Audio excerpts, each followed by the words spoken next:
라디오를 다시 한번 펼치다. EBS 오디오북. 우리 속담 중에 말이 씨가 된다는 말이 있죠. 늘 말하던 것이 언젠가는 실제로 이루어진다는 말인데요. 항상 괜찮다, 다 잘 될 거다 라고 말하면 하는 일이 잘 풀리고 좋아지지만 항상 힘들다, 짜증난다처럼 부정적인 말을 계속하면 매사가 힘들어지고 짜증날 수밖에 없게 되는 것 같습니다. 그러면 잘 될 일도 매번 틀어지게 되고요.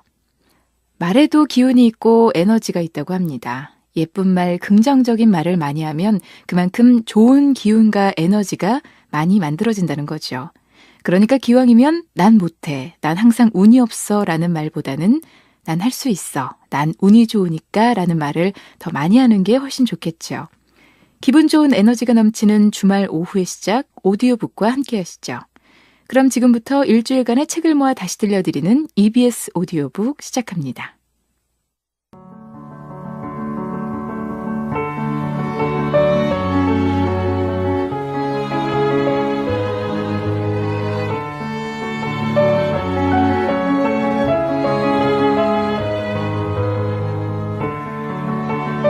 EBS 오디오북 이번 주 방송 순서 안내해드리겠습니다.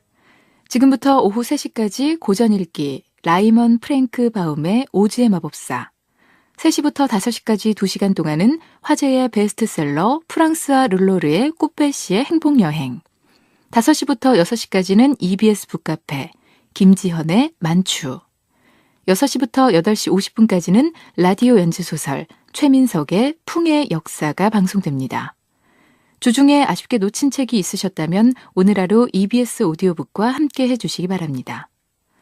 먼저 고전 읽기에서 만나볼 작품은 라이먼 프랭크 바움의 오즈의 마법사입니다. 캔자스 농장에 사는 도로시는 강아지 토토와 함께 회오리 바람에 휩쓸려 신비의 나라 오즈에 가게 됩니다.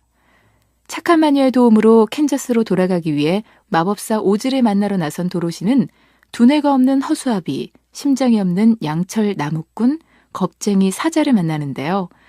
친구가 된 그들은 저마다 소원을 이루기 위해 오즈로 가는 험난한 여행을 시작합니다.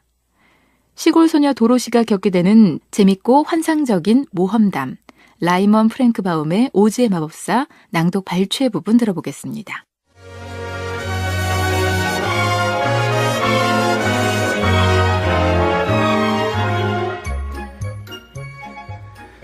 도로시가 낯설고 아름다운 광경을 멍하니 바라보고 있을 때 한 번도 본 적 없는 이상한 사람들이 그녀를 향해 다가왔다.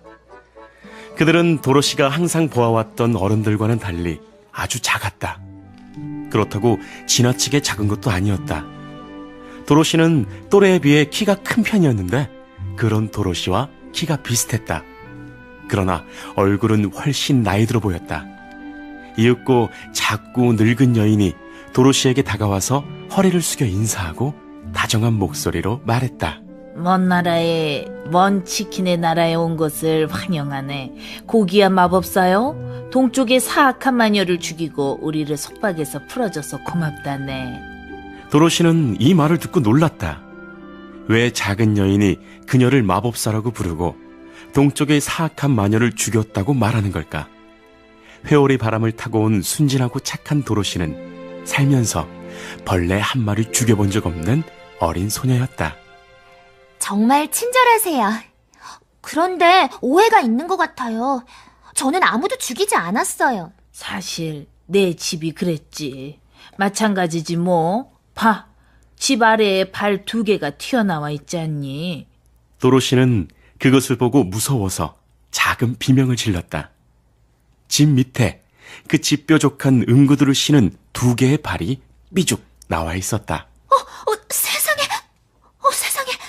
집이 이 사람 위에 떨어졌나 봐요. 어떻게 하죠? 걱정할 것 없어. 그런데 이 사람은 누구죠? 말했듯이 동쪽의 사악한 마녀야. 이 마녀는 먼 치킨의 나라를 몇 년 동안이나 지배하고 우리를 밤낮으로 노예처럼 부렸지. 고맙게도 내 덕분에 이제 모두 자유로워졌단다. 먼치킨들이 누구죠? 사악한 마녀가 통치하던 동쪽에 사는 사람들이란다. 아, 당신도 먼치킨인가요? 아니, 나는 북쪽에 살고 있지만 그들의 친구야. 동쪽의 마녀가 죽었을 때 먼치킨들은 재빨리 내게 전가를 보냈고 난 당장에 나왔지. 난 북쪽 마녀란다. 세상에, 당신 진짜 마녀인가요? 그래. 하지만 난 착한 마녀야. 이곳 사람들은 나를 무척 좋아해요. 비록 이것을 지배하던 사악한 마녀만큼 강력하진 못해서 사람들을 자유롭게 해줄 수는 없지만 말이야. 마녀는 다들 사악한 거 아닌가요? 아니란다. 그건 정말 오해예요. 오지의 나라에는 4명의 마녀가 살고 있는데 북쪽과 남쪽에 사는 마녀는 착한 마녀란다. 그건 보장할 수 있어. 그 중에 하나가 나니까 서쪽과 동쪽에 사는 마녀는 정말 사악한 마녀란다. 내가 그중 한 명을 죽였으니 이제 오주의 나라의 사악한 마녀는 서쪽에 사는 마녀 하나만 남았어요. 하지만 엠 아줌마가 말하길 마녀들은 오래전에 다 죽었다고 했어요. 에마 아줌마가 누구지? 저와 함께 캔자스에 사는 아줌마예요. 캔자스가 어디에 있는지는 모르겠군. 그런 이름은 처음 들어봐. 하지만 문명화된 나라겠지? 네, 그럼요. 이제 알겠어. 문명화된 나라에는 어떤 마녀나 마법사나 마술사도 남아있지 않아요. 하지만 오주의 나라는 다른 세계와 차단되어 있어서 문명화된 적이 없단다. 우리들은 아직 미녀와 마법사가 있어. 마법사는 또 누구예요? 오지가 바로 위대한 마법사지. 그중 우리들 중 누구보다도 막강해. 그는 에메랄드시에 살아. 도로시는 무언가를 더 물어보려 했지만 조용히 서 있던 먼치키들이 시끄러운 소리를 내며 사악한 마녀가 누워있던 집 모퉁이를 가리켰다. 작고 늙은 여인이 그곳을 보고 웃기 시작했다. 죽은 마녀의 발이 완전히 사라지고 응구두만 남아있었다. 동쪽 마녀는 너무 늙었던 거야. 그래서 순식간에 햇빛에 말라버린 거지. 마녀가 죽었으니 이제 응구두는 내 거야. 신어도 돼. 마녀는 신발을 집어 먼지를 털고 도로시에게 주었다. 먼치킨 중에 한 사람이 말했다. 동쪽 마녀는 이 응구들을 자랑스러워했지요. 그 구두엔 마법의 힘이 있어요. 하지만 우리는 그것이 무엇인지 알지 못해요. 아저씨와 아줌마에게 돌아가고 싶어요. 저를 걱정하고 계실 거예요. 제게 집으로 돌아가는 길을 알려주시겠어요? 여기서 그리 멀지 않은 동쪽에는 아무도 건너지 못한 거대한 사막이 있어요. 콰들링이 사는 남쪽 나라에도 그런 사막이 있어요. 사악한 서쪽 마녀가 다스리는 윙키들이 사는 서쪽에도 똑같은 사막이 있어요. 만약 그쪽으로 가면 서쪽 마녀가 당신을 노예로 만들 거예요. 나의 고향인 북쪽에도 똑같은 사막이 있어. 오지의 나라는 그런 사막에 둘러싸여 있지. 안 됐지만 우리와 같이 사는 수밖에 없겠다. 도로시는 이 말을 듣고 이상한 사람들 사이에서 살아야 한다고 생각하니 외로워져서 울기 시작했다. 착한 마음씨의 먼치킨들은 도로시의 눈물을 보고 슬퍼서 저마다 손수건을 꺼내 같이 울기 시작했다. 작고 늙은 여인이 모자를 벗더니 모자 끝을 코 위에 올려놓고 균형을 잡고 엄숙한 목소리로 숫자를 세었다. 금세 모자가 석판으로 변했다. 석판에는 흰색 분필로 커다란 글씨가 쓰여 있었다. 도로시를 에메랄드 시로 보내라. 내 이름이 도로시니? 네, 맞아요. 그러면 에메랄드시로 가야겠구나. 아마 오지가 널 도와줄 거야. 그곳은 어디에 있는데요? 오지의 나라 한가운데 있어. 오지의 마법사가 통치하는 곳이란다. 아, 그는 좋은 사람인가요? 한 번도 그를 본 적이 없어서 그가 사람인지는 모르겠지만 좋은 마법사야. 어떻게 그곳에 가죠? 그걸 걸어가면 돼. 아주 긴 여행이 될 거야. 이 나라를 지나가다 보면 때로는 즐겁겠지만 어떤 때는 무섭고 끔찍한 일도 생길 거야. 하지만 내가 아는 모든 마법을 동원해서 너를 지켜줄 수 있도록 노력할게. 같이 가면 안 돼요? 그럴 수는 없어요. 대신 이마에 입맞춤을 해줄게. 그 누구도 감히 북쪽 마녀가 입맞춤한 사람을 해칠 수는 없단다. 그녀는 도로시에게 다가오더니 이마에 부드럽게 입맞춤해 주었다. 그녀의 입술이 닿자 도로시의 이마에 둥근 자국이 생겨났다. 에메랄드 시로 가는 길은 노란 벽돌길로 되어 있단다. 그러니 길을 잃을 일은 없을 거예요. 오지에 가면 두려워하지 말고 너의 사정을 이야기하고 도와달라고 하렴. 자, 그럼 잘 가.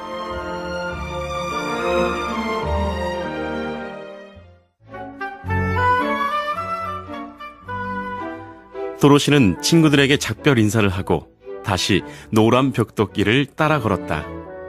도로시는 몇 킬로미터쯤 걷다가 쉬려고 길 옆에 담장 위에 앉았다.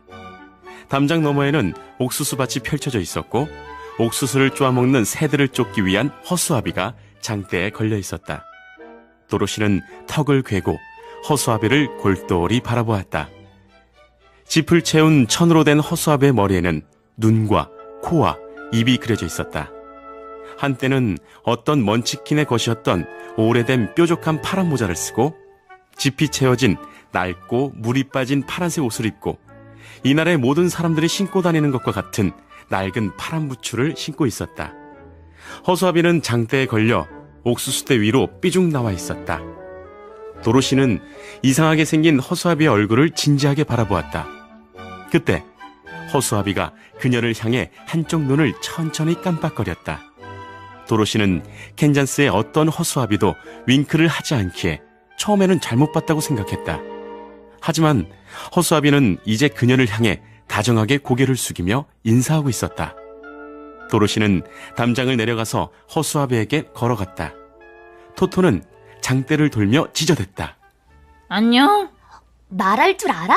당연하지. 잘 지내니? 물어봐줘서 고마워. 너는 어때? 아, 나는 별로야. 밤낮 장대에 매달려서 까마귀 쪼는 일은 정말 지겨워. 내려올 수 없어? 아니, 장대에 걸려있어서 못 내려가. 내가 나를 내려준다면 정말 좋을 텐데. 도로시는 두 팔을 들어 장대에서 허수아비를 들어 올렸다. 지프로 된 허수아비는 아주 가벼웠다. 정말 고마워. 새로 태어난 것 같아. 도로시는 지프로 만들어진 사람이 말하고 고개 숙여 인사하고 걷는 것이 이상하다고 생각했다. 넌 누구니? 그리고 어디로 가고 있니? 난 도로시야. 난 에메랄드시로 갈 거야. 위대한 마법사 오즈에게 나를 캔자스로 돌려보내달라고 부탁하려고. 에메랄드시가 어딘데? 그리고 우주는 누구야? 너 모르니? 난 몰라. 사실 난 아무것도 몰라. 너도 알다시피 난 지프로 만들어졌잖아. 그래서 뇌가 없어. 정말 안 됐구나. 너와 함께 에메랄드 시에 가면 오즈가 나에게 뇌를 줄까? 나도 잘 모르겠어. 하지만 원한다면 함께 가도 좋아. 오주가 너에게 뇌를 주지 않는다고 해도 지금보다 나빠질 건 없잖아? 맞아. 내 팔다리와 몸이 지푸라기로 만들어진 것은 괜찮아. 왜냐면 난 다치지가 않거든. 누가 내 발을 밟거나 바늘로 찔러도 난 아무렇지도 않아. 하지만 난 사람들이 나를 바보라고 부르기 싫어. 내 머리에 지푸라기 대신 너처럼 뇌가 들어있다면 무언가를 알 수 있을까? 무슨 말인지 알겠어. 나와 함께 가면 너를 위해 오즈에게 뇌를 달라고 부탁해볼게. 아, 고마워. 도로시는 허수아비가 담을 넘는 것을 도와주었고 그들은 에메랄드 시로 향하는 노란 벽돌 길을 따라 걷기 시작했다. 토토는 처음에 일행이 늘어난 것을 반기지 않았다. 토토는 지프로 된 허수아비의 몸 안에 쥐 둥지라도 있는 것처럼 킁킁거리며 허수아비에게 으르렁거렸다. 토토는 신경 쓰지 마. 절대 물지 않아. 난 무섭지 않아. 토토가 집을 아프게 할 수 없거든. 내가 바구니를 들어줄게. 나는 피곤해지지 않아. 내가 비밀 하나 말해줄게. 이 세상에 내가 무서워하는 것은 딱 한 가지가 있어. 그게 뭔데? 너를 만든 먼치킨 농부니? 아니, 바로 성냥이야.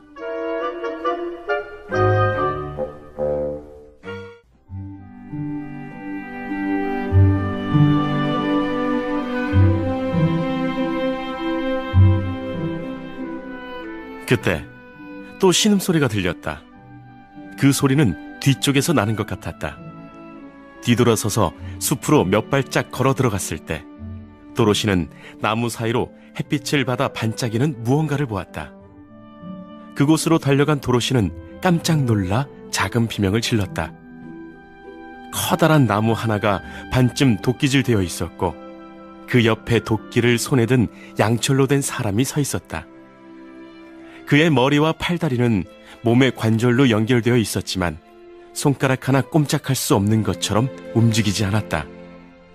도로시와 허수아비는 놀란 눈으로 그를 바라보았다. 토토는 날카롭게 짖으며 양철 다리를 물었지만 이빨만 다쳤다. 네가 신음소리를 냈니? 그래, 내가 냈어. 난 1년 넘게 신음하고 있었지만 아무도 내 소리를 듣지 못해서 도와주는 사람이 없었지. 어떻게 도와주면 되겠니? 기름통을 가져와서 내 관절에 기름을 칠해줘. 관절이 너무 녹슬어서 전혀 움직일 수가 없어. 기름만 바르면 금방 좋아질 거야. 기름은 내 오두막 선반 위에 있어. 도로시는 당장 오두막으로 달려가서 기름통을 찾아왔다. 자, 어떤 관절부터 칠할까? 먼저 목에 칠해줘. 도로시는 그의 목에 기름을 발라줬다. 하지만 너무 녹슬어서 허수아비가 양철로 된 머리를 잡고 잘 돌아갈 때까지 이쪽 저쪽으로 부드럽게 움직여준 다음에야 양철 나무꾼 스스로 목을 움직일 수 있었다. 이제 팔 관절에 발라줘. 이제 좀 편하네. 녹슬고 나서 계속 도끼를 들고 있었어. 드디어 내려놓다니 정말 기뻐. 이제 내 다리 관절에 기름을 발라주면 난 다시 예전처럼 움직일 수 있을 거야. 구해줘서 정말 고마워. 아마 너희가 오지 않았으면 난 계속 저기 서 있었을 거야. 그러니 너희는 내 인생의 은인이지. 어쩌다 이곳에 오게 된 거야? 우린 오즈의 마법사를 만나기 위해 에메랄드시로 가는 길이야. 그러다가 밤을 보내기 위해 너의 오두막에 들른 거야. 왜 오즈를 만나려고 하는 거야? 난 캔자스로 보내달라고 할 거야. 그리고 허수아비는 오즈에게 뇌를 달라고 할 거야. 오즈가 내게 심장을 줄 수 있을까? 그럴지도. 허수아비에게 뇌를 준다면 심장을 주는 일은 쉽겠지. 맞아. 날 너희 일행으로 끼워준다면 나도 에메랄드시로 가서 오즈에게 심장을 달라고 하고 싶어. 같이 갈래? 그래서 도끼를 어깨에 걸친 양철 나무꾼과 친구들은 노란 벽돌 길이 나올 때까지 숲길을 걸었다. 바구니에 기름통을 넣어도 되겠니? 만약 내가 비를 맞으면 또 녹슬거든. 난 이 기름통이 꼭 있어야 해. 새로운 일행을 맞이한 것은 행운이었다. 얼마 못 가서 나무와 가지들이 빽빽이 자라서 도저히 지나갈 수 없는 길이 나왔다. 양철 나무꾼이 모두 지나갈 수 있게 도끼로 길을 터주었다. 도로시는 걸어가면서 골똘히 생각을 하다가 허수아비가 길 위의 구덩이에 걸려 길가로 넘어진 것을 눈치채지 못했다. 도로시, 나 좀 일으켜줘. 왜 구덩이를 피해가지 않는 거지? 나는 몰라 잘. 너도 알다시피 내 머리는 지푸로 지어져 있잖니? 그래서 내가 오즈에게 뇌를 달라고 부탁하러 가는 거야. 그렇군. 뇌가 세상에서 가장 좋은 것은 아니지만. 넌 뇌가 있니? 아니, 내 머리는 텅 비었어. 하지만 내게 뇌가 있었을 때는 심장도 같이 있었지. 두 가지를 다 가져봤는데 심장을 가진 것이 더 좋았어. 왜? 내 이야기를 해줄게. 그러면 알게 될 거야. 난 나무를 해서 먹고 사는 나무꾼의 아들로 태어났어. 혼자 사는 것이 외로워서 결혼을 하기로 결심했어. 아름다운 먼치킨 소녀가 하나 있었는데 나는 온 마음을 다 바쳐서 그녀를 사랑했지. 그녀는 내가 더 좋은 집을 지을 만큼 돈을 벌면 결혼하겠다고 약속했어. 그래서 난 전보다 더 열심히 일했어. 그녀는 노파와 함께 살았는데 노파는 그녀를 시집 보내기 싫어했지. 그래서 노파는 동쪽 마녀를 찾아갔고 사악한 마녀는 내 도끼에 마법을 걸었어. 도끼가 내 몸을 상하게 했고 대장장이가 양철로 새 몸을 만들어줬어. 전처럼 움직일 수 있게 됐지만 나는 더 이상 심장을 가지고 있지 않았어. 어느 날 기름칠하는 것을 깜빡 잊고 나갔는데 비가 왔고 관절이 녹슬어 버리겠다는 생각을 미처 하기도 전에 숲속에서 굳어버린 거야. 그리고 너희를 만났지. 그곳에 1년을 서 있는 동안 난 내가 잃은 것이 무엇일까 곰곰이 생각했어. 그것은 심장이었어. 내가 사랑에 빠졌을 때 난 이 세상에서 가장 행복한 남자였어. 하지만 심장이 없는 사람이 어떻게 사랑을 할 수 있겠니? 그래서 난 오즈에게 심장을 달라고 부탁하기로 한 거야. 그가 심장을 준다면 난 먼치킨 처녀에게 돌아가서 그녀와 결혼할 거야. 그래도 난 심장 대신 뇌를 부탁할 거야. 바보는 심장 있어도 그거를 뭘 해야 될지 모르니까. 난 심장이 더 좋아. 두뇌는 사람을 더 행복하게 해주지는 못해. 행복한 것이 세상에서 가장 좋은 일이야. 도로시는 아무 말도 하지 않았다. 두 친구의 말 중에 누구 말이 맞는지 알쏭달쏭했다. 도로시는 캔자스의 엠 아줌마에게 돌아가기만 한다면 양철 나무꾼과 허수아비에게 심장이나 뇌가 있든 없든 아무 상관없었다. 도로시가 가장 걱정하는 것은 빵이 다 떨어져 간다는 것이었다. 자신과 토토가 한 끼만 더 먹으면 바구니가 텅 빌 것 같았다. 양철 나무꾼과 허수아비는 아무것도 먹지 않아도 괜찮지만 도로시는 양철이나 지푸라기로 만들어지지 않아서 먹지 않으면 살 수가 없었다.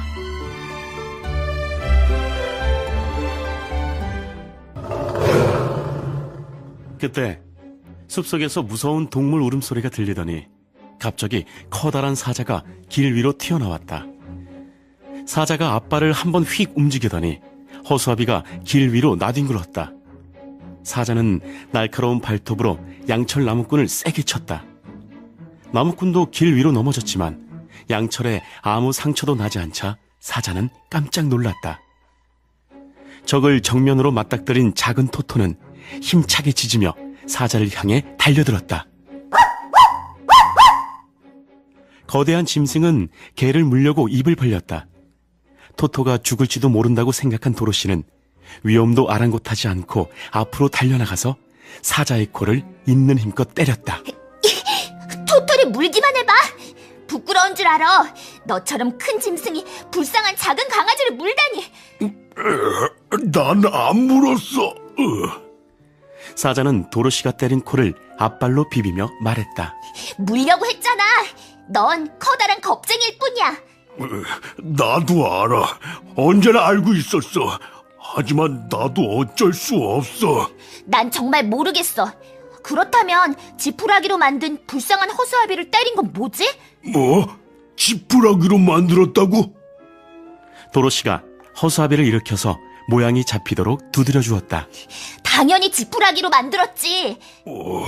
그래서 허수아비가 그렇게 쉽게 나동그라졌구나. 살짝 스쳤는데 굴러 넘어져서 나도 깜짝 놀랐어. 저 사람도 짚을 채운 거니? 도로시가 양철 나무꾼이 일어나는 것을 도와주었다. 아니, 그는 양철로 만들어졌어. 그래서 내 발톱이 뭉개질 뻔했구나. 발톱으로 양철을 긁을 때 차갑고 짜릿한 느낌이 내 등을 타고 흘렀어. 네가 아끼는 저 작은 동물은 뭐니? 내 강아지 토토야. 토토는 양철로 만들어졌니? 아니면 짚을 채운 거니? 둘 다 아니야. 토토는 피와 살로 이루어진 강아지야. 오, 정말 흥미로운 동물이네. 와, 지금 보니 정말 작다. 나처럼 겁쟁이 말고는 아무도 이런 작은 것을 물려고 하지 않을 거야. 어쩌다 겁쟁이가 됐어? 그거 참 수수께끼야. 난 아마 그렇게 태어났나 봐. 숲속의 모든 다른 동물들은 당연히 내가 용감하다고 생각해.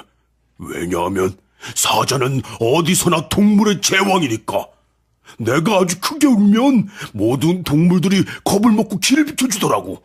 난 사람들을 만날 때마다 아주 무서웠지만 내가 울부짖기만 하면 사람들은 언제나 꽁지가 빠져라 도망갔어. 만약 코끼리나 호랑이, 곰이 나를 겁주면 나도 도망갈 거야.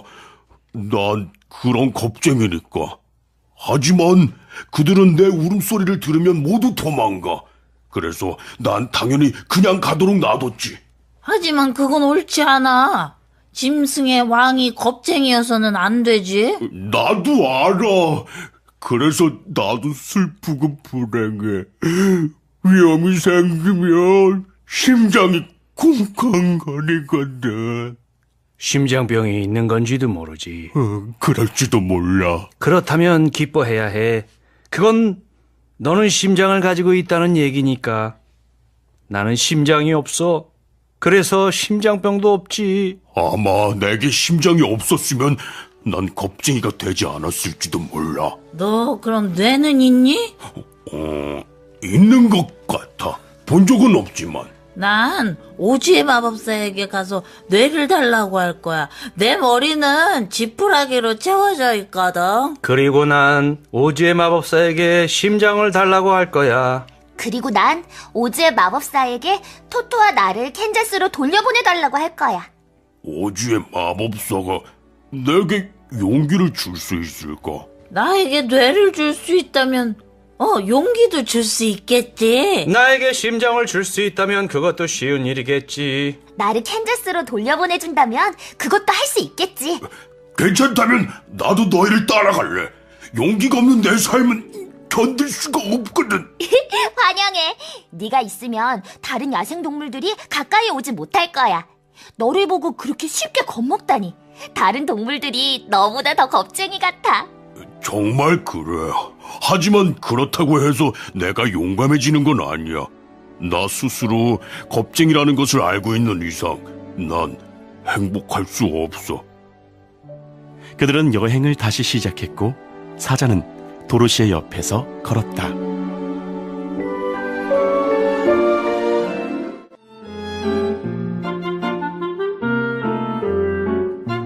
그때 들쥐 몇 마리가 재빨리 달려오더니 여왕에게 말했다. 여왕님, 돌아가신 줄 알았습니다. 어떻게 살쾡이에게서 도망치셨나요? 이 우습게 생긴 양철 인간이 살쾡이에게서 나를 구해주었지. 그러니 이제부터 그를 잘 모시도록 해라. 그의 작은 부탁이라도 들어주렴. 알겠습니다. 그때 잠에서 깨어난 토토가 쥐들을 보고 기뻐하며 한번 멍하고 짖고 나서 들쥐떼 한가운데로 뛰어들었다. 쥐들은 순식간에 사방으로 흩어졌다. 토토는 쥐를 해치지는 않았지만 캔자스에서도 항상 쥐를 쫓는 것을 좋아했다. 들쥐들이 놀라 달아나자 양철 나무꾼은 토토를 팔에 꽉 안고 들쥐들을 불렀다. 돌아와! 돌아와! 토토는 너희를 해치지 않아! 이 말에 숲을 아래 숨어있던 여왕 들쥐는 머리를 내밀고 소심한 목소리로 물었다. 정말 그 개가 우리를 물지 않나요? 내가 그러도록 놔두지 않을 거야. 그러니 두려워하지 마. 들쥐들이 한 마리씩 돌아왔고 토토는 나무꾼의 팔에서 빠져나오려고 양철 팔을 물어댔지만 짖지는 않았다. 마침내 가장 큰 들쥐 한 마리가 말을 꺼냈다. 여왕님을 구해주신 걸 보답하기 위해 우리가 도와줄 일이라도 있습니까? 없는 것 같은데. 있어. 양귀비 꽃밭에서 자고 있는 우리 친구 겁쟁이 사자를 구해줘. 사자? 사자는 우릴 모두 잡아먹을 거예요. 아니에요. 그 사자는 겁쟁이랍니다. 정말입니까? 자기 입으로 그렇게 말했어요. 그리고 우리 친구라면 아무도 해치지 않는답니다. 우리를 도와 사자를 구해준다면 자기가 당신들에게 친절히 대할 거라고 약속을 할 수가 있어요. 좋아요. 당신을 믿겠어요. 하지만 어떻게 돕죠? 당신을 여왕이라고 부르고 당신에게 기꺼이 복종하는 쥐들이 많이 있나요? 오, 그럼요. 수천은 되죠. 그러면 그들 모두에게 가능한 빨리 긴 끈을 가져오라고 하세요. 자, 다른 쥐들을 당장 불러 모아라! 양철나무꾼, 이제 너는 강가에 있는 나무를 베어 사자를 실을 수레를 만들어 오는 거야. 나무꾼은 당장 나무를 베기 시작했다. 그는 나무의 장가지와 잎을 모두 쳐내고 나뭇가지로 수레를 만들기 시작했다. 가지를 나무 못으로 고정하고 커다란 나무 등치를 짧게 잘라 4개의 바퀴를 만들었다. 나무꾼은 일을 빠르게 잘해서 들쥐들이 다시 돌아왔을 무렵에는 수레가 완성되어 있었다. 이때 긴 잠에서 깨어난 도로시는 수천 마리의 들쥐가 자신을 수줍게 바라보고 있어서 깜짝 놀랐다. 하지만 허수아비가 모든 것을 말해주었고 여왕 들쥐에게 돌아서서 말했다. 들쥐 여왕님을 소개해 줄게. 도로시는 엄숙하게 여왕에게 고개 숙여 인사했다. 이 호루라기 목걸이는 선물이에요. 나를 부를 때 쓰세요. 허수아비와 양철 나무꾼은 이제 들쥐들이 가져온 끈으로 들쥐들을 수레에 묶기 시작했다. 한쪽 끝은 들쥐의 목에, 다른 끝은 수레에 묶었다. 들쥐에 비하면 수레는 수천 배나 컸지만 모든 들쥐들 연결하고 나니 쉽게 움직였다. 허수아비와 양철 나무꾼은 들쥐들이 끄는 수레를 타고 사자가 잠자는 곳으로 갔다.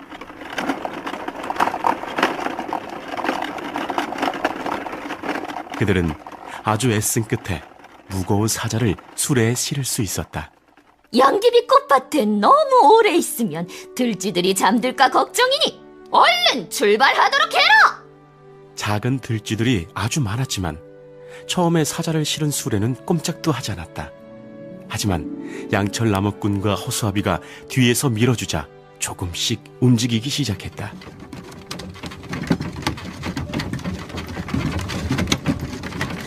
곧 그들은 사자를 양귀비 꽃밭에서 푸른 들판으로 데리고 올 수 있었다.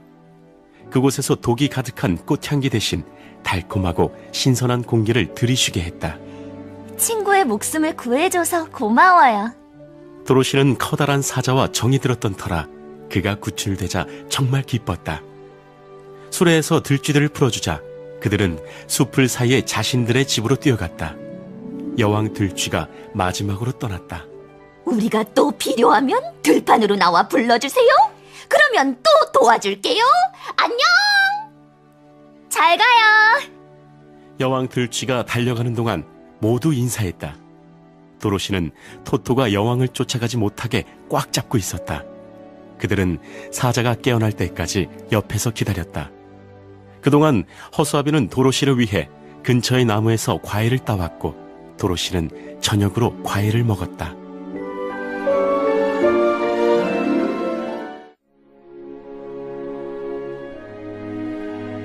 모두 집으로 들어갔다. 여자 옆에는 두 아이와 남자가 있었다. 남자는 다리를 다쳐 소파에 누워 있었다. 그들은 이상한 일행들이 들이닥쳐서 깜짝 놀란 것 같았다. 여자가 저녁 준비를 하는 동안 남자가 물어보았다. 모두 어디로 가는 거니? 에메랄드시로 가요. 오즈의 마법사를 만나려고요. 오즈가 정말 너희를 만나줄 것 같니? 왜 안 만나주겠어요? 그는 아무에게도 자기 모습을 보여주지 않아. 난 에메랄드시에 많이 가봤지. 그것은 아름답고 환상적인 도시야. 하지만 한 번도 오즈의 마법사를 만날 수는 없었단다. 게다가 지금까지 오즈를 만난 사람은 아무도 없어. 절대 밖으로 나오지 않나요? 절대로. 그는 성 안의 왕실에 들어앉아 있지. 그의 시중을 드는 사람조차 그의 얼굴을 본 적이 없어. 오즈는 어떻게 생겼죠? 뭐라 말하기 어려워. 오즈는 위대한 마법사라서 자유자재로 모습을 바꿀 수 있지. 그래서 어떤 사람은 그가 새의 모습이라고도 하고 어떤 사람은 코끼리라고도 해. 어떤 사람은 고양이 같다고도 하지. 어떤 사람은 아름다운 요정의 모습이라고도 해. 하지만 진짜 오즈의 모습은 아무도 모른단다. 정말 이상하군요. 하지만 우린 그를 만나볼래요. 그렇지 않으면 이 여행이 아무 소용이 없거든요. 왜 그 무서운 오즈를 만나려는 거니? 저는 그에게 뇌를 달라고 할 거예요. 그리고 저는 심장을 달라고 할 거예요. 그것도 별 문제 아니야. 오즈는 모든 크기와 모든 모양의 심장을 가지고 있거든. 나는 그에게 용기를 달라고 할 거예요. 오즈는 왕실의 용기로 가득 찬 커다란 단지를 가지고 있지. 흘러 넘칠까봐 금뚜껑으로 덮어놨대. 아마 기꺼이 조금 덜어줄 거야. 전 캔자스로 돌아가게 해달라고 할 거예요. 캔자스가 어디야? 나도 몰라요. 하지만 그곳이 내 집이에요. 분명히 어디엔가 있을 거예요. 뭐 오즈는 무엇이든 할 수 있으니까 너를 위해 캔자스가 어디 있는지도 찾아줄 거야. 하지만 그를 만나려면 힘든 과정을 거쳐야 해.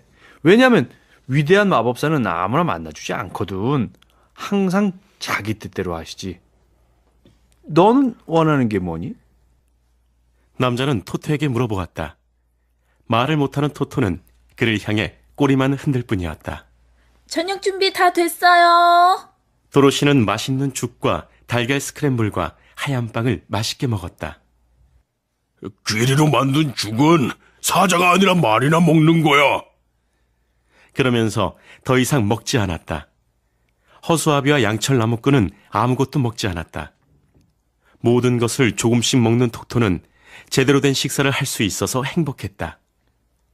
다음 날 아침 일찍 그들은 다시 길을 떠났다. 곧 아름다운 녹색으로 물든 하늘이 보였다. 저곳이 에메랄드 시일 거야. 걸어갈수록 녹색빛이 점점 더 강해졌다. 드디어 그들의 여행이 끝난 것 같았다. 오후가 되기 전에 그들은 에메랄드 시의 성벽에 닿았다. 밝은 녹색으로 된 성벽은 높고 두꺼웠다. 노란 벽돌길을 끝나는 곳에 커다란 문이 있었다. 문에는 에메랄드가 박혀서 햇빛에 눈부시게 빛나고 있었다. 물감으로 그린 허수아비의 눈조차 눈부실 지경이었다. 문 옆에는 종이 있었다. 도로시가 종으로 울렸고 낭낭한 종소리가 울려 퍼졌다. 그때 커다란 문이 천천히 열렸다. 그들은 모두 문을 지나 천장이 높은 방으로 들어갔다. 벽에는 셀 수 없이 많은 에메랄드가 빛나고 있었다. 그들 앞에는 먼치킨만큼 키가 작은 남자가 서 있었다. 그는 머리에서 발끝까지 모두 녹색으로 된 옷을 입고 있었다. 그의 피부조차 녹색물이 든 것 같았다. 그 옆에는 커다란 녹색 상자가 있었다. 에메랄드 시에는 무슨 일로 왔지? 우린 오즈의 마법사를 만나러 왔어요. 오지님을 만나보겠다는 사람은 몇 년 만에 처음이건. 그분은 강력하고 무서운 사람이야. 만약 너희가 별것 아닌 부탁이나 바보 같은 소망으로 현명하고 위대한 마법사를 찾아와서 귀찮게 하는 거라면 아마 화가 나서 너희를 바로 죽일지도 몰라. 하지만 별거 아닌 부탁이나 바보 같은 소망 때문에 찾아온 게 아니에요. 중요한 일이에요. 그리고 우린 오즈가 좋은 마법사라고 들었어요. 좋은 마법사이고 에메랄드 시를 현명하게 잘 다스리고 있기도 하지. 하지만 정직하지 못하거나 호기심에서 접근하면 그분은 아주 무서운 사람으로 변해. 그래서 사람들은 감히 그분을 마주하려고 하지 않아. 나는 문직이라서 너희가 위대한 마법사 오즈님을 보고 싶다면 성으로 데려갈 의무가 있어. 하지만 그 전에 안경을 써야 해. 왜요? 안경을 쓰지 않으면 에메랄드 시의 찬란한 빛이 눈을 멀게 할 거야. 도시 안에 사는 사람들도 밤낮으로 안경을 쓰고 있지. 에메랄드 시를 건설했을 때부터 오즈님이 그렇게 명령했거든. 안경을 벗길 수 있는 열쇠를 가지고 있는 건 나뿐이야. 그는 커다란 상자를 열었다. 상자 안에 여러 가지 모양과 크기의 안경이 담겨 있었다. 모든 안경에는 녹색 안경알이 끼워져 있었다. 문지기는 도로시에게 맞는 안경을 찾아 그녀의 눈 위에 올려놓고 금으로 된 안경테를 머리 뒤에서 문지기의 목에 걸려있는 열쇠로 잠갔다. 도로시는 안경을 마음대로 벗을 수 없었지만 에메랄드 시의 빛에 눈이 멀기 싫어서 아무 말도 하지 않았다. 녹색 남자는 허수아비와 양철 나무꾼과 사자와 토토에게도 안경을 씌우고 열쇠로 잠갔다. 문지기는 자기도 안경을 썼다. 이제 궁전으로 안내해줄게. 그는 벽에 걸려있던 커다란 금 열쇠로 다른 문을 열었다. 그들은 모두 그를 따라 문을 지나서 에메랄드 시의 거리로 들어섰다.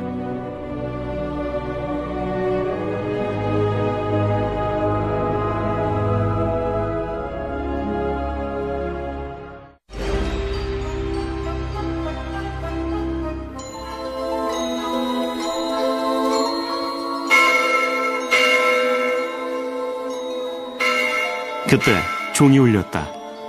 하녀는 작은 문을 열어주었고 도로시는 훌륭한 방 안으로 용감하게 걸어 들어갔다. 높은 도면 천장으로 된 둥글고 아주 큰 방이었다. 벽과 천장과 바닥에는 커다란 에메랄드가 촘촘히 박혀 있었다. 천장 중앙에는 커다란 불빛이 태양처럼 밝게 빛나고 있어서 에메랄드를 휘황찬란하게 빛나게 했다. 하지만 도로시의 눈길을 가장 끈 것은 방 중앙에 있는 녹색 대리석으로 된 커다란 옥자였다. 그것은 다른 것들과 마찬가지로 빛나는 보석으로 장식된 의자였다. 의자 위에는 몸은 없지만 거인보다 더 큰 커다란 머리가 있었다. 머리카락도 없었지만 눈과 코와 입은 있었다. 도로시는 두렵고 놀란 눈으로 머리를 바라보았다. 눈이 천천히 그녀를 향하더니 날카롭게 쳐다보았다. 그리고 입이 움직였다. 나는 위대하고 무서운 마법사 오주다. 너는 누구냐? 그리고 왜 나를 찾느냐? 저는 작고 온순한 도로시입니다. 도움을 청하러 왔습니다. 그 은구두는 어디서 났느냐?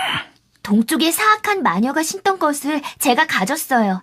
우리 집이 마녀 위로 떨어져서 그녀를 죽였거든요. 이마에 난 자국은 어떻게 생겼느냐? 북쪽의 착한 마녀가 나를 당신에게 보내면서 작별 인사로 내게 입맞춤해줬어요. 내가 무엇을 해주기를 바라느냐? 에마줌마와 헨리 아저씨가 사는 캔자스로 돌려보내주세요. 이 나라는 무척 아름답지만 전 싫어요. 지금쯤 에마줌마는 제가 오랫동안 없어져서 걱정이 이만저만이 아닐 거예요. 눈은 3번 깜빡이더니 천장을 보았다가 바닥을 보았다가 방의 모든 구석구석을 보듯이 아주 괴상하게 돌다가 마지막으로 도로시를 보았다. 왜 내가 너를 위해 그런 일을 해야 하지? 왜냐하면 당신은 강하고 나는 약하니까요. 당신은 위대한 마법사고 난 겨우 작은 소녀일 뿐이잖아요. 하지만 너는 동쪽의 사악한 마녀를 죽일 만큼 강하지 않더냐? 그건 우연일 뿐이에요. 내가 한 일이 아니에요. 그렇다면 대답을 하마. 네가 나를 위해 무언가를 하지 않는다면 너는 내게 캔자스로 돌려보내달라고 요청할 권리가 없다. 이 나라에서는 자신이 얻은 모든 것에 대한 대가를 치러야 한다.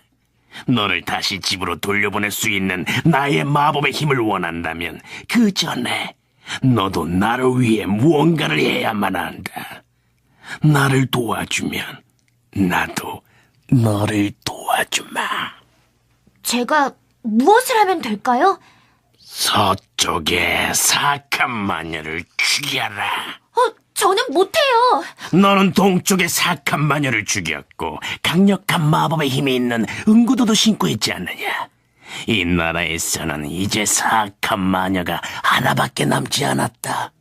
마녀를 죽이면 내가 너를 캔자스로 돌려보내주마. 하지만 그 전엔 안 돼. 도로시는 너무 실망해서 울기 시작했다. 커다란 눈이 다시 깜빡이더니 그녀를 걱정스럽게 바라보았다. 난 아무것도 죽여본 적 없어요. 만약 내가 누굴 죽이고 싶다 해도 어떻게 사악한 마녀를 죽여요? 당신처럼 위대하고 무서운 이도 못하는 일을 어떻게 제가 해요? 나도 모르겠다. 하지만 이것이 나의 대답이다. 사악한 마녀가 죽을 때까지 너는 아저씨와 아줌마를 보지 못한다. 기억해라. 그 마녀는 사악하다. 정말로 사악해서 죽여야만 한다. 이제 가거라. 그리고 너의 임무를 끝마치지 않는 이상 다시는 나를 만나려 하지 마라. 도로시는 슬픔에 잠겨 왕실을 나와서 오주가 그녀에게 무슨 말을 했는지 들으려고 기다리고 있는 사자와 허수아비와 양철나무꾼 있는 곳으로 갔다. 나에겐 이제 아무 희망도 없어. 오즈는 내가 서쪽의 사악한 마녀를 죽이지 않는 이상 집으로 돌려보내주지 않겠대. 그런 일을 어떻게 해? 친구들도 도로시를 도와줄 수 없어서 유감스러웠다. 도로시는 자기 방으로 가서 침대에 엎드려 울다가 잠들었다. 다음 날 아침, 허수아비는 녹색 수염의 군인을 따라 왕실로 들어갔다. 허수아비는 그곳에서 에메랄드 옥자 위에 세상에서 제일 아름다운 여인이 앉아있는 것을 보았다. 그녀는 녹색 비단옷을 입고 흘러내리는 녹색 머리채 위로 보석 왕관을 쓰고 있었다. 어깨 축지에는 아름다운 색의 날개가 돋아 있었다. 날개는 너무 가벼워서 공기가 조금만 움직여도 떨릴 것 같았다. 허수아비는 아름다운 여인 앞에서 짚을 채운 자신의 어설픈 몸이 허락하는 한 예쁘게 고개 숙여 인사했다. 나는 위대하고 무서운 오즈랍니다. 당신은 누구고 왜 나를 찾아왔나요? 도로시에게 커다란 머리 이야기를 들었던 허수아비는 아주 놀랐지만 용감하게 대답했다. 저는 지푸라기로 만든 허수아비입니다. 저는 뇌가 없어서 제 머릿속에 지푸라기 대신 뇌를 넣어달라고 당신에게 부탁하려고 합니다. 그러면 저는 당신의 시민처럼 사람이 될 수 있겠죠? 왜 내가 당신을 위해 그런 일을 해야 하죠? 왜냐하면 당신은 현명하고 강력하니까요. 당신이 아니면 아무도 나를 도울 수가 없어요. 저는 보답을 받지 않으면 호의를 베풀지 않습니다. 이 약속밖에 드릴 수가 없네요. 당신이 서쪽의 사악한 마녀를 죽이면 당신에게 좋은 뇌를 드리도록 할게요. 그 뇌는 당신을 오즈의 나라에서 가장 현명한 사람으로 만들어줄 거예요. 저는 당신이 도로시에게 마녀를 죽이라고 한 줄 알았는데요. 그랬죠. 누가 마녀를 죽이든 나는 상관없어요. 마녀가 죽기 전까진 나는 당신의 바람을 들어주지 않겠어요. 이제 가세요. 그리고 당신이 그토록 원하는 뇌를 얻을 수 있는 조건을 갖출 때까진 나를 찾지 마세요. 허수아비는 슬픈 기분으로 친구들에게 와서 오즈가 한 이야기를 들려주었다. 도로시는 위대한 마법사가 그녀가 본 것처럼 머리가 아니고 아름다운 여인이라는 이야기를 듣고 놀랐다. 오즈는 양철 나무꾼처럼 따뜻한 심장이 있어야 될 것 같더라.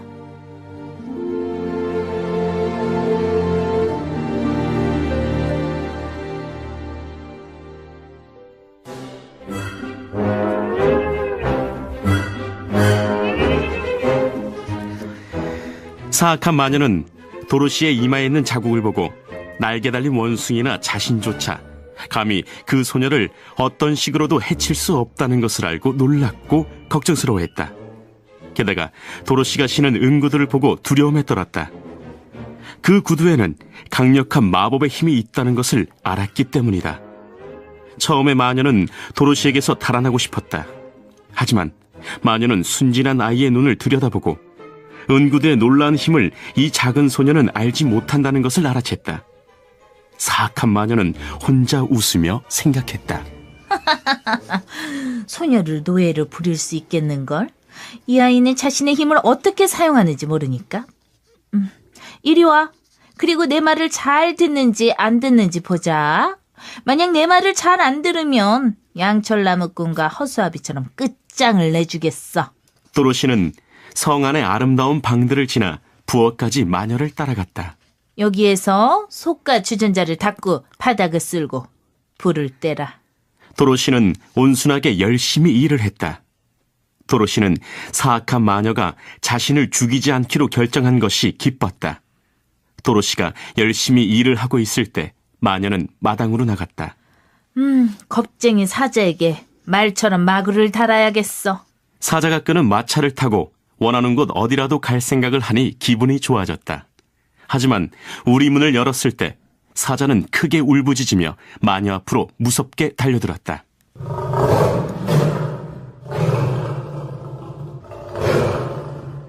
마녀는 두려워져서 달려나와 다시 우리 문을 닫았다.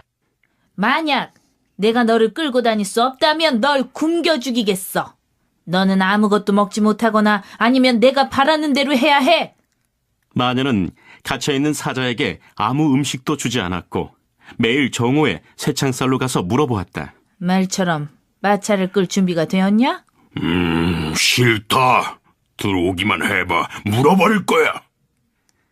사자가 마녀가 원하는 대로 하지 않을 수 있었던 이유는 매일 밤 마녀가 잠든 사이 도로시가 찬장에 있던 음식을 사자에게 가져다 주었기 때문이었다. 식사를 하고 난 사자는 지프로 된 침대에 누웠고 도로시도 그 옆에 누워서 사자의 부드럽고 복슬복슬한 갈기에 머리를 놓고 그들의 애환과 탈출할 방법에 대해 이야기했다. 하지만 성을 빠져나갈 방법은 찾기 어려웠다. 상기한 마녀의 노예인 노란 윙크들이 계속 지키고 있었고 그들은 마녀를 너무 두려워해서 마녀가 시키는 대로 했다. 도로시는 낮 동안 내내 일해야 했고 때때로 마녀는 도로시를 협박했다. 이 낡은 우산으로 너를 때리겠어. 하지만 마녀는 감히 이마에 착한 마녀의 입맞춤 자국이 있는 도로시를 때릴 수가 없었다. 도로시의 인생은 점차 아주 슬퍼졌다. 엠아줌마가 있는 캔자스로 다시 돌아가기는 틀린 것 같아. 도로시는 몇 시간이나 울곤 했고, 토토는 도로시의 발치에서 도로시의 얼굴을 바라보며 작은 주인님이 슬퍼서 자기도 슬프다고 끙끙거렸다.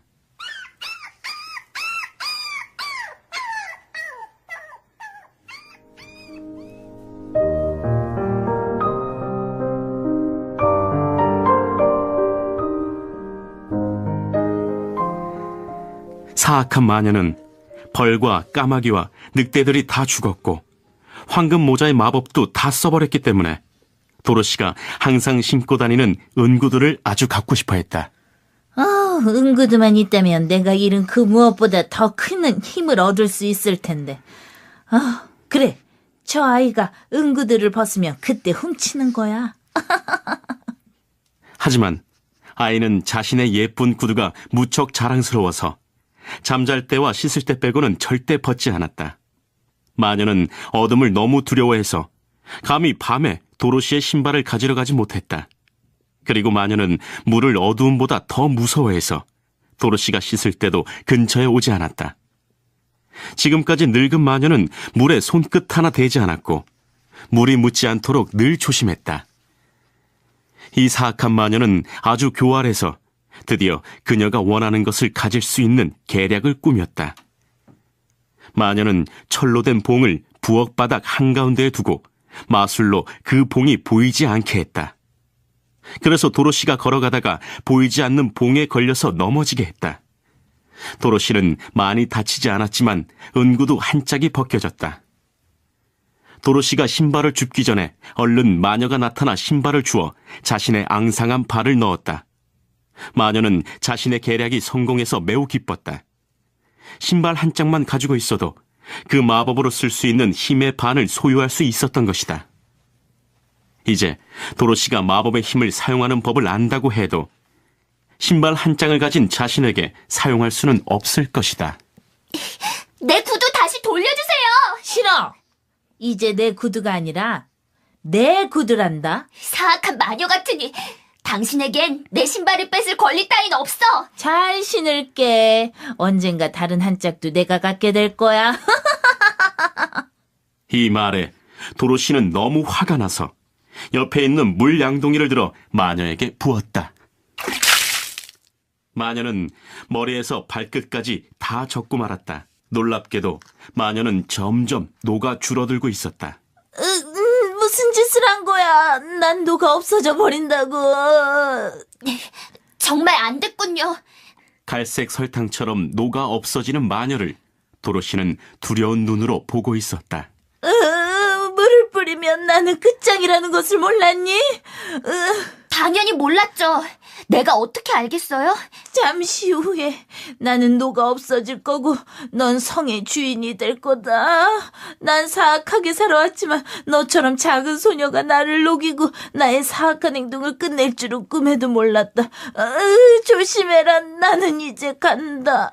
이 말을 남기고 마녀는 갈색의 흐물흐물한 덩어리가 되어 깨끗한 부엌 바닥으로 퍼져나갔다. 정말로 마녀는 녹아 없어진 것 같았다. 도로시는 물 한 양동이를 더 부어서 덩어리들을 문 밖으로 쓸어냈다. 그리고 마녀가 사라진 자리에 덩그러니 남아있는 은구두 한 짝을 집어 잘 씻은 다음 천으로 닦아서 다시 신었다. 원하던 대로 자유의 몸이 된 도로시는 마당으로 달려나갔다. 사자야! 서쪽의 사악한 마녀는 죽었으니 우린 더 이상 낯선 땅의 노예로 붙잡혀 있을 필요가 없어.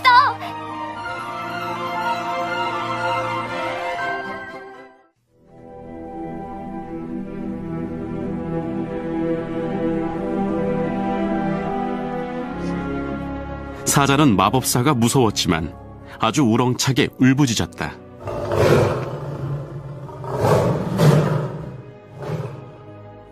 그 소리가 너무 무섭고 끔찍해서 토토는 깜짝 놀라서 튀어나오다가 구석에 있던 칸막이를 넘어뜨렸다.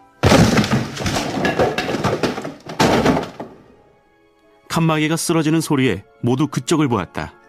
그곳에는 머리가 벗겨지고 주름진 얼굴에 작고 늙은 남자가 그들만큼이나 놀란 얼굴로 서 있었다. 양철 나무꾼은 도끼를 들고 작은 남자를 향해 달려갔다. 넌 누구냐? 난 위대하고 무서운 오지야. 하지만 죽이지 마, 제발. 해달라는 대로 다 할게. 난 오주가 커다란 머리라고 생각했어. 난 오주가 아름다운 연인인 줄 알았어. 난 오주가 무서운 짐승이라고 생각했어. 난 오지가 불덩이인 줄 알았어. 아니, 모두 틀렸어. 내가 그렇게 믿도록 만든 거지. 믿게 만들었다고? 아저씨는 위대한 마법사 아닌가요? 그렇게 크게 말하지 마. 누가 듣기라도 하면 내 인생 끝장이야. 다들 내가 위대한 마법사인 줄 알고 있거든.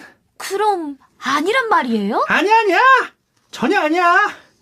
나는 그냥 평범한 사람일 뿐이야. 당신은 평범한 사람 아니에요. 사기꾼일 뿐이죠. 맞아. 나는 사기꾼이야. 정말 끔찍하군. 그러면 난 어떻게 심장을 얻지? 내 용기는 어쩌고. 내 뇌는. 하하, 친구들. 난 너희가 내 작은 비밀을 말하지 않았으면 하네. 내 생각도 좀 해줘.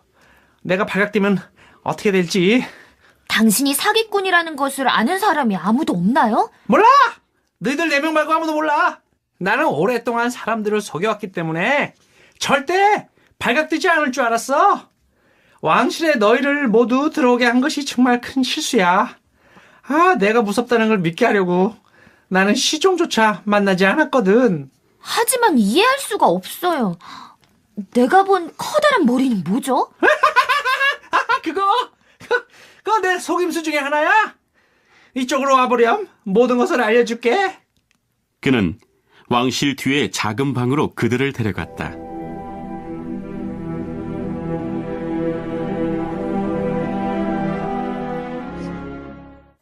고전 읽기 라이먼 프랭크 바움의 오즈의 마법사 모두 만나보셨습니다.